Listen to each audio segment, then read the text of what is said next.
Laws and regulations where we conduct business require that we meet strict confidentiality standards for both certain types of personal information that we handle.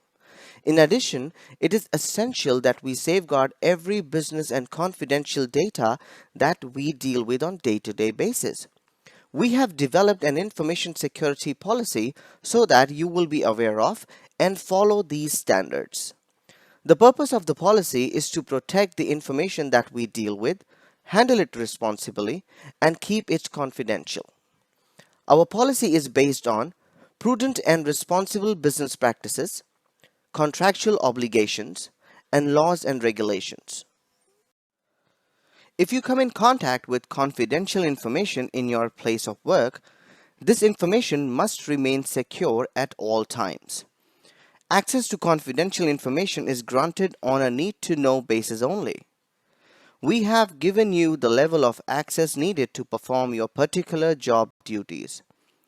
You should not share any of your organization's confidential information with your co-workers because they may not have access to the same information as you or vice versa.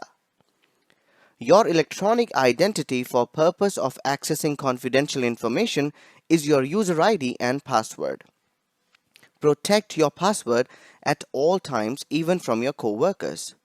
If your password is lost, stolen, or copied, your confidentiality of information may be compromised, or you may become a victim of identity theft.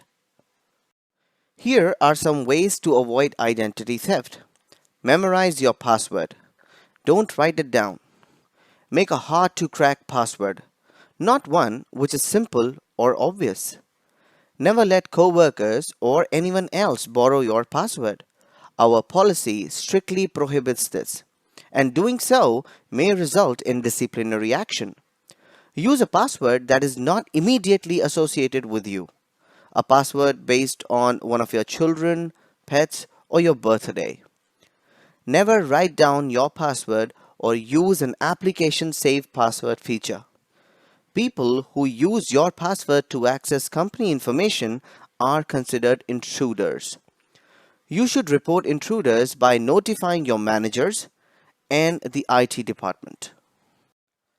Our information security policy divides information into the following three classes, listed in order from the highest level of security to the lowest. Highly confidential information, such as information belonging to customers or employees or sensitive business information, example, budgets, financial results, and strategic plans. Confidential information, that is our organization's financial data, customer lists, non-personal information, and intellectual property. Public information, information available to the general public such as press releases, marketing materials, information on company website. Confidential and highly confidential information must be encrypted when shared electronically. Such information must not be left unattended on fax machines, desktops, computer screens, and must not be shared on social media, blogs, etc. Likewise, do not disclose confidential or highly confidential information to anyone who has not signed a non-disclosure agreement. Unclassified information. If information has no apparent classification coding, consider it confidential information and report it to your manager so that it can be classified properly. Never assume that unclassified information is public information.